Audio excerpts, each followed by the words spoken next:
think it's fun. I think it's fun to be part of, growing Rome and having pieces of property and really doing something for the community. We can end the call now. I'm dropping the mic. We're good. It just proves right here, right now, that this type of dialogue is how things get created in the way of synergy and creating amazing strategic relationships for the long play. So thank you. Absolutely. No, you're welcome. I'm glad that it came up. Going crazy. This is either the best thing that ever happened or the worst thing that ever happened that's closing on this building today. I think everybody in the world should start their first job with sales. And I think our best ideas and our biggest life changes and accomplishments have come from that 2-hour camp ride.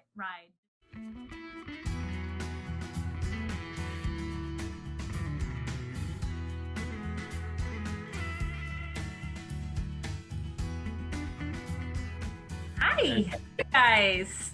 Hi, how are you? How's it going today? Good. So, I have your name written on a piece of paper, right? I have George Carpenter's name written on a piece of paper. I have Marketing Biz. I have Winery. You don't have C&D advertising? Well, marketing. This is just my, generic horrible notes just to keep me on track, right? Yeah. And then I have real estate, and then I have new building. So what I want you to do is fill in the blanks between all those horrible notes of mine. Okay, I can do that. But I'll start you off. So are you local? Did you grow up here? What's your background? So I grew up in Rome. I went to school in Oswego. So I got a communications degree from Oswego, where I met my husband. Nice. And, yes. Fortunately for me, my husband was from Oriskany. So neighboring towns, it couldn't have worked out any better for us. Yeah, no one had to call their parents and tell them, hey, I'm going to be moving across the country for one reason or another. Exactly. Good. It's a blessing for us. And what does he do? He works for Park Outdoor Advertising and sells billboards. So we met in the communications department and we followed kind of the same path. We're both in marketing. We both have a passion for it.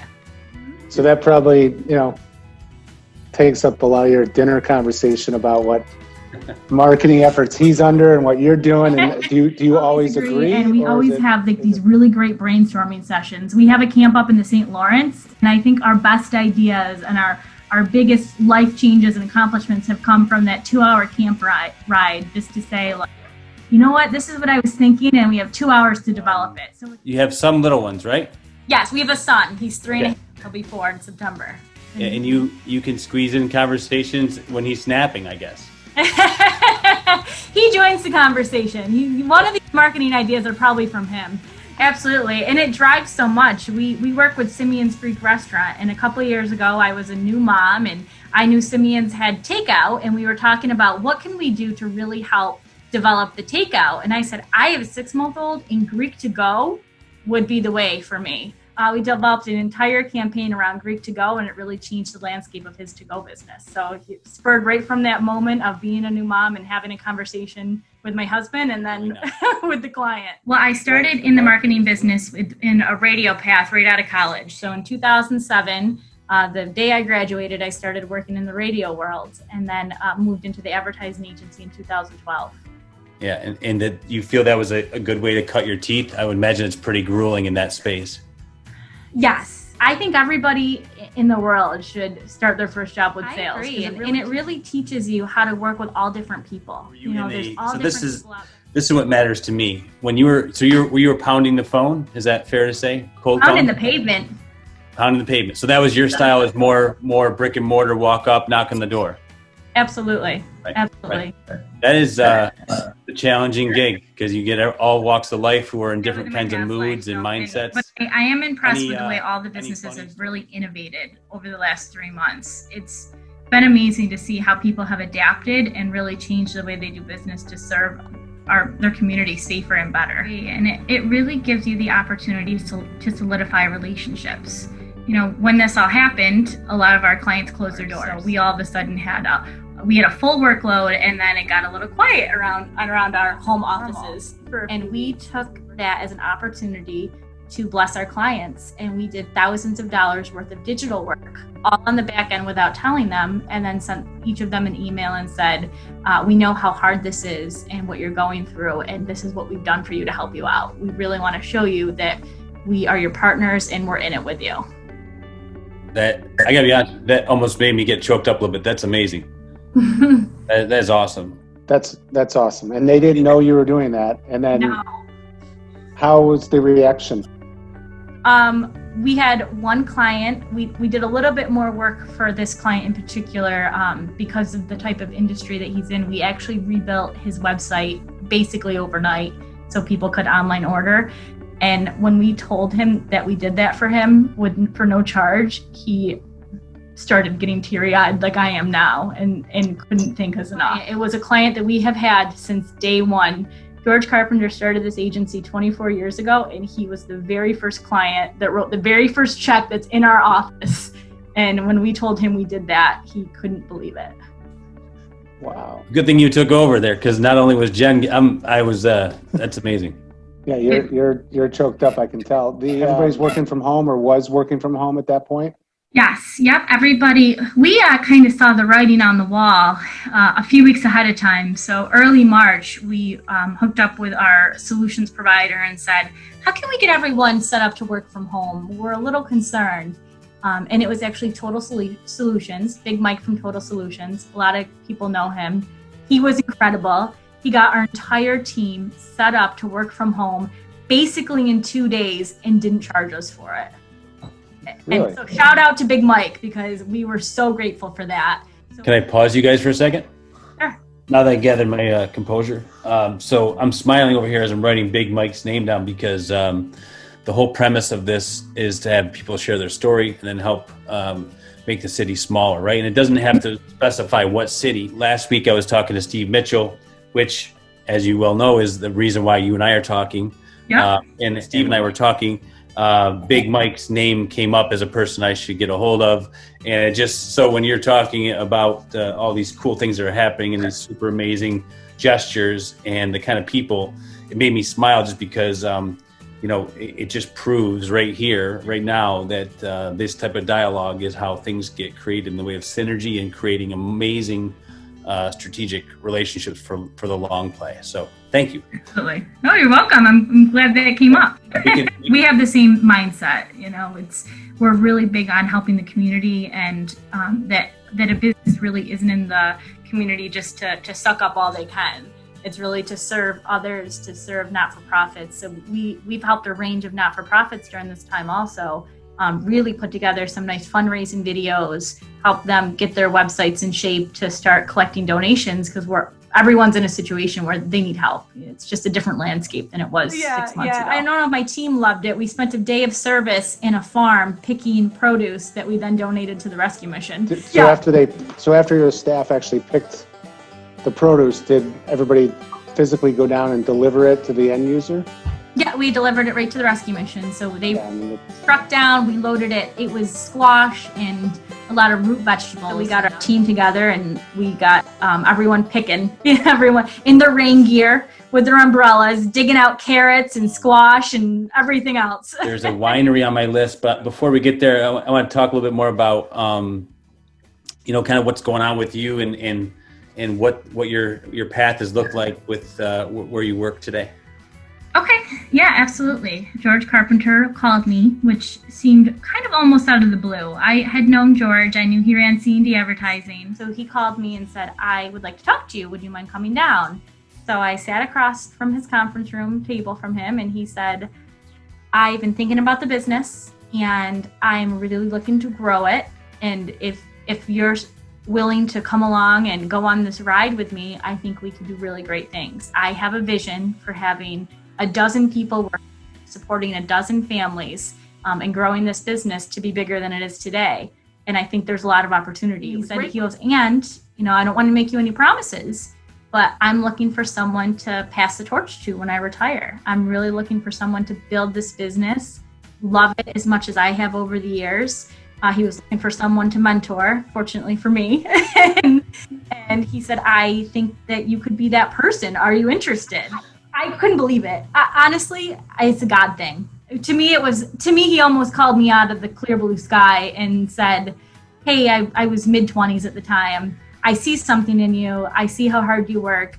And would you be willing to do this? But when you're that young, you can't don't have that kind of foresight. I just couldn't believe it. I felt like God was like planted that seed in him and brought us together. And it's been an amazing adventure ever since. I mean, there's people that thrive at pouring into others, and that is definitely who he is. He just has a way of teaching and pouring into others and lifting others up that it's just been amazing. Like I say, every day I'm like, how did this God, this is a God thing. How did this happen that this wonderful man chose me and said, I see something and I think that I want to teach you and pour into you. Well, I think I've only known you for 10 minutes, and I think that George is probably a pretty smart feller, and he saw something in you, and I've heard a couple stories, and I think he's spot on. So it's all karma. Karma comes up a lot in our conversations with the folks we have on, and just in daily life, and it's you've done good by others, and now others are doing good by you. Yeah. So my question is, None of the things that we do for our clients would be possible without my amazing team. I mean, I am just so lucky to lock arms with the most talented, innovative, creative group of people every single day. They just make coming to work so much fun. And what we do is so special, and I love seeing all the passion within all of them. We try to build a culture where we really put professional and personal development as the number one priority. So we do weekly meetings with our staff, and typically each week a different person from our team has the opportunity to lead that week's discussion. So we read the chapters, we talk about it, we really encourage each other, and that gives everyone on our team the opportunity to really drive the discussion and grow personally and professionally by leading the team and teaching others. Love it. I love that. I give you guys a lot of credit for doing that. It's a smart move for that pouring into people and other, because you're going to need a succession plan at some point too, Jen. I'm far away from that. I know. Maybe the 3-year-old will be that option. Yeah, right. I'm starting them now.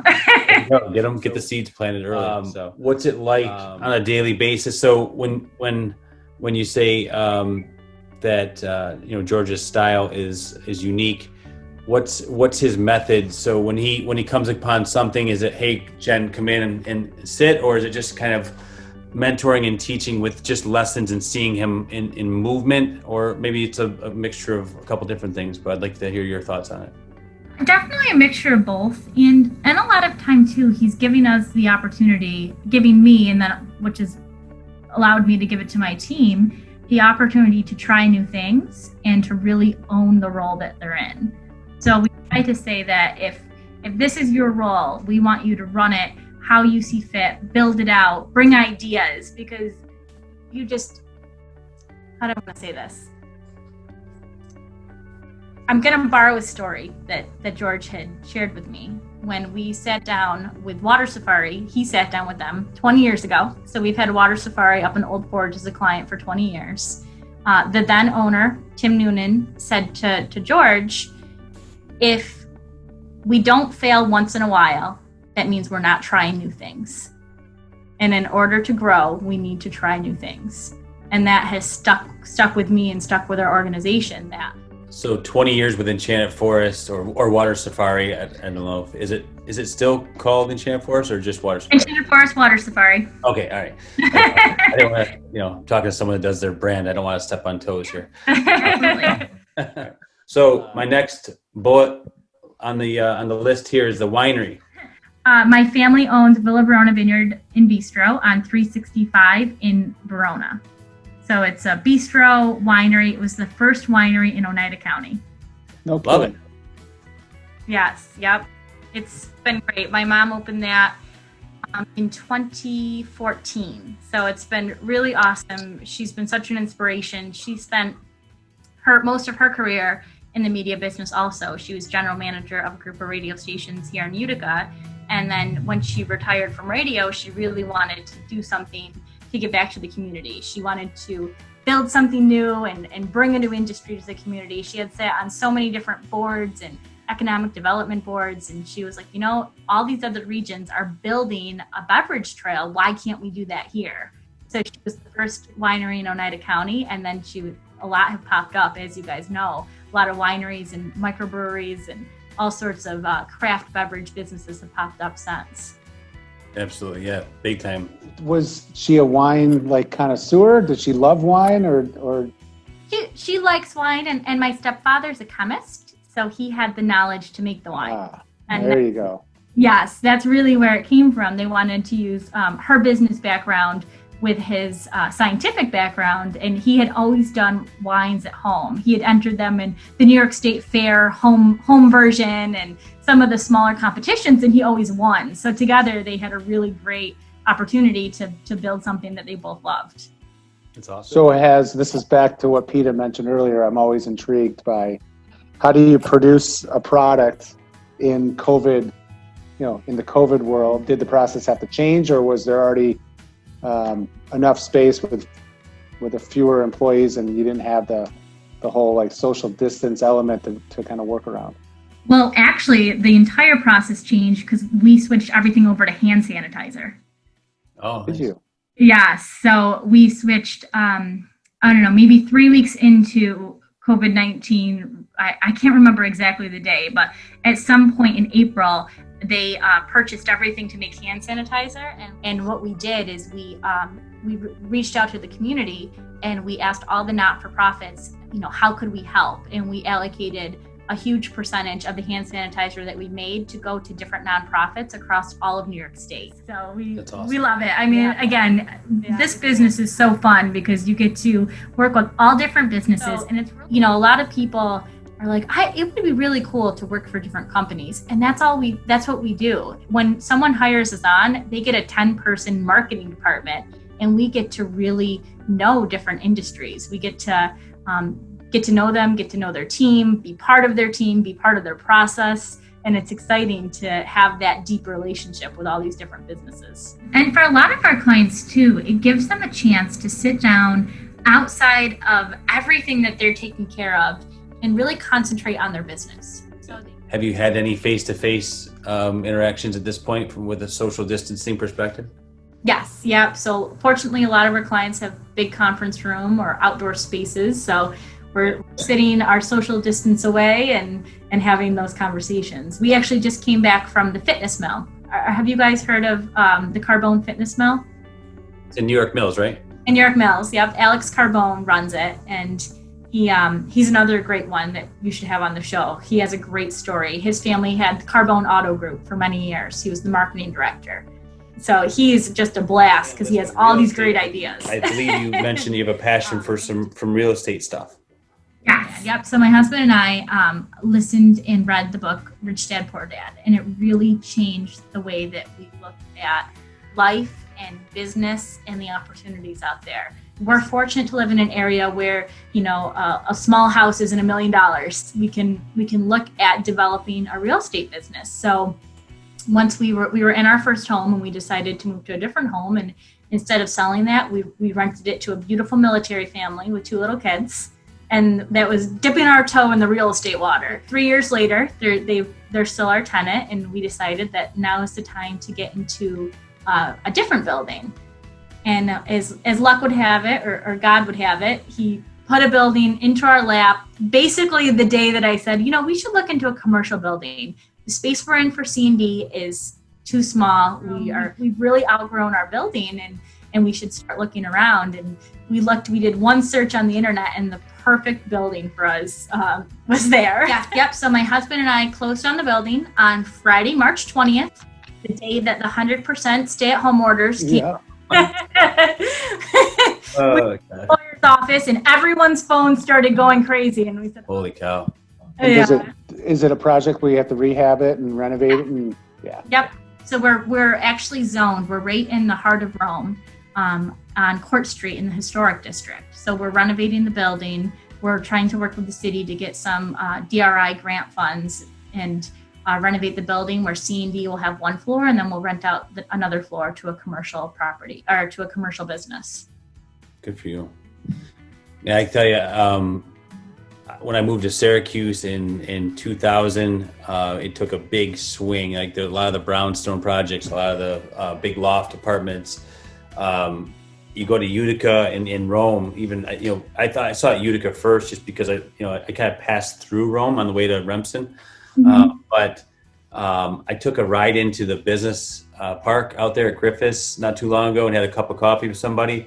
And I was just like, holy cow, this is a whole different Rome than the copper wire manufacturers and the different machine shops and different things that had kind of fallen to the wayside, and everything's kind of circling around, coming back around full circle. So I think you bought it at a good time for sure, just from my little knowledge of Rome and the real estate market. So no, you are so right, and it's amazing. It's so excited to buy a piece of property in the heart of this redevelopment. We know Rome has great things happening, and that's not going to stop. And if we can have a piece of that, we feel like we bought into a piece of history where we're going to redevelop it, and we're like, that's our property. We're part of this revitalization of downtown. It's so exciting to be part of that. That's awesome. Yeah, the city's been very supportive, and we've reached out to different contacts through the Small Business Development Center and different economic development groups that we've asked, what can we do, what's available, and everyone's been really encouraging. I think everyone's excited, like to have a business, a growing business come into their hometown and say, we want to do something big here. It's exciting, but yeah. I think it's fun. I think it's fun to be part of growing Rome and having pieces of property and really doing something for the community. So outside of work, we focused on work. A few different passions I think were sprinkled in here, but what's your one thing that gets you your heart involved other than charity, outside of work, that kind of drives you? I would just be spending time with my husband and son. They are just my whole world. My son at 3.5 is just the cutest thing. Everything he says is adorable. I don't know if you guys have kids, if you remember the 3.5 age, but everything he says, you couldn't get any cuter than you are right now. Yeah. Cherish those moments, because the things don't get so sweet when they get older. I keep hearing that. Yeah, we love to be outdoors. We live up by Lake Delta, so we spend a ton of time in the state park. All summer long. Even in the winter, we're there and spending time outdoors. And my in-laws have a place on the St. Lawrence River, so we try to get up there as much as we can. So we like to spend time outdoors, spend time on the water, and just spend time together. It's amazing. Whenever I hear people say there's nothing going on in the area, or when I hear people talk bad about the area, I'm blown away. I'm like, where do you live? Because what I see is people moving and shaking and things happening all the time. Yeah, it's driven by attitude, and those kind of attitudes are ultimately, they're kind of the part of the problem. I think it's just a stigmatism that they're so used to bitching about things that you got to filter that out. And I always think that the more you can insert back in positive, half of what we're doing here is just showing people that it's okay to be out. Those mobile meeting platforms that we do, it's not all just the marketing piece. It's also just showing other business people that it's safe to go out and do things, and creating a better attitude other than the negative, because it's the negative is there, and it's very easy to fall victim to complaining about something. But what are you doing to change it? That's the question. Well, listen, we'll give you back some time in your day. We really, really appreciate you coming on. We really appreciate hearing your story, and we look forward to hearing more of it as it rolls out here. Awesome. Thank you guys so much. Have a good one. Nice to meet you. Nice to meet you too. Bye. Yeah.